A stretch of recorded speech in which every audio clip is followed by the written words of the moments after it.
Job 12 verse 1 to chapter 14-15 through the Bible. Chapters 12 to 14, Part 1. Theme: Job replies to his three friends. This lengthy reply that Job makes in this section concludes the first round of discourses. Remember that in Job's day folk enjoyed intellectual competition, men pitting their minds against each other. Today it is not brain, but brawn in athletic contests. And Job answered and said, "No doubt, but ye are the people, and wisdom shall die with you." Job 12 verse 1 and 2. Now there is a sarcastic statement and a pretty good one. Job says, "You fellows think you have all the answers. You are the people, and wisdom will die with you." They were talking as if Job were a simpleton and they had all the answers. "But I have understanding as well as you. I am not inferior to you. Yea, who knoweth not such things as these?" Job 12 verse 3. Job knows as much as they know. The problem is that they have not spoken to the situation as it really is. There is something important in these discourses that I want to call to your attention so you can be watching for it. Instead of leading Job to self-judgment, the three friends only minister to a spirit of self-vindication in Job. In other words, they make an attack on Job which forces him to come back with a defense of himself. They did not introduce God into the scene. They did not speak of a God of mercy and a God of grace, but a God of law.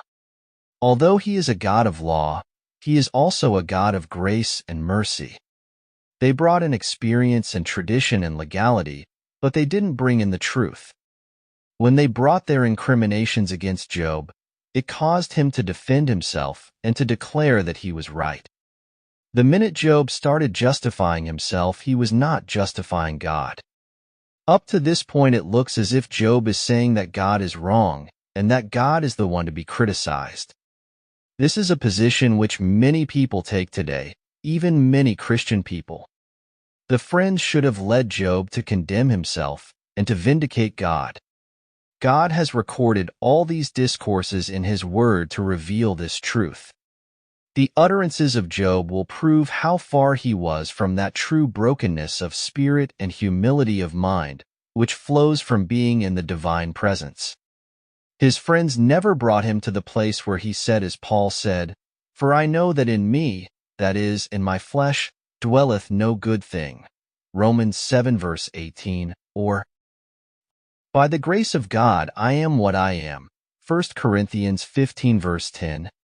There are too many Christians today who boast of who they are and what they have done and how much they give. It looks as if God is on the receiving side and they are on the giving side. It looks as if they, rather than God, are superior. My friend, we are not witnessing correctly for God, no matter how many people we buttonhole and tell about Jesus, unless you and I take the place where we are condemned and God is vindicated. And God is to be praised and honored. This is a tremendous lesson in this book. I am as one mocked of his neighbor, who calleth upon God, and he answereth him.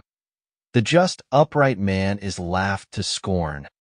He that is ready to slip with his feet is as a lamp despised in the thought of him that is at ease. Job 12 verse 4 and 5. Job is a very sick man, but he is standing up to these three men. He tells them, "You fellows are in a comfortable position and you are able to give advice to me, but I am slipping, I am falling, and you have no word for me at all. For years I served as a pastor, and I realize now how a professional attitude enters into our lives. I would go to the hospital to visit a sick person, perhaps a dying person. I would pat him on the hand and say, 'God will be with you,' and I would pray for him and say, 'God will lead you.' Then I'd walk out. Well, the day came when I went to the hospital, not to visit someone, but to lie on that bed myself. When someone came to pray with me and walked out, I didn't walk out. I stayed there. My friend, I want to say to you, that is quite a different position to be in. Now I was in the other fellow's shoes. Now I was in bed and I was facing surgery. That is the time you need someone to help you and to comfort you. That is what Job is needing. For the rest of the chapter, Job goes on to say that his friends do not have such superior wisdom. They are not the only ones who know about God. Job also knows about the power of God in the affairs of men. Job now is bitter and sarcastic. His friends are not helping him at all, and he longs to appeal to God directly. Lo, mine eye hath seen all this, mine ear hath heard and understood it. What ye know, the same do I know also. I am not inferior unto you. Job 13 verse 1 and 2. He knows all the truths which his friends have expounded to him. They haven't told him anything new that he had not known before, and they have not helped him. Surely I would speak to the Almighty, and I desire to reason with God. Job 13 verse 3. Job would like to bypass his friends and appeal to God directly. He wants to reason with God. Oh, if only someone had been there to tell Job about the grace and the mercy of God and how God wanted to help him. But ye are forgers of lies. Ye are all physicians of no value. Job 13 verse 4. He repeats that his friends have not been able to diagnose his case and that they are not helping him. They are like a doctor who has a patient with diabetes and says the cure would be to take out his lungs. They miss the whole point. Oh, that ye would altogether hold your peace. And it should be your wisdom. Job 13 verse 5. He tells them the best thing for them to do would be to keep quiet. He tells them that that would be smarter than what they were saying. Hear now my reasoning, and hearken to the pleadings of my lips. Will ye speak wickedly for God, and talk deceitfully for him? Job 13 verse 6 and 7.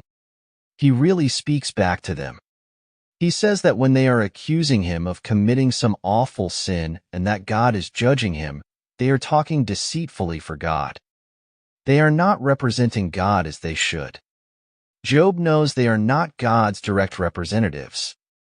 They could have helped Job if they had brought him to the place where he could see himself as he really was.